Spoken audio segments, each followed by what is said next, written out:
Les sondages indiquent qu'il y a pas mal d'électeurs de Macron en 2017 qui s'apprêtent à voter Valérie Pécresse pour ces régionales. Mais parce que les électeurs de Macron en 2017 ont bien compris que la région, elle était tenue aujourd'hui, elle était bien gérée, elle était gérée efficacement dans la proximité, et que ceux qui, pendant 5 ans, vous parliez des élus MODEM, ceux qui, pendant 5 ans, ont travaillé, ont construit le projet, ont travaillé, ont mis en application le projet avec Valérie Pécresse, et qui sont satisfaits de cette action, de ce bilan, et qui le revendiquent pour eux-mêmes, ce bilan.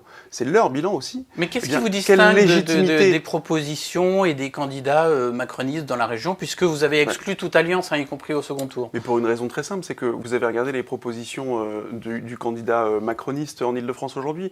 Elles sont pas très novatrices, assez inexistantes. La réalité, c'est que M. Saint-Martin se trompe d'élection. Il est candidat pour défendre le président de la République et non, il n'est pas candidat pour défendre les franciliens. C'est ça la réalité. Aujourd'hui, le projet de M. Saint-Martin, c'est le bilan de Mme Pécresse. C'est ce que nous avons déjà mis en place.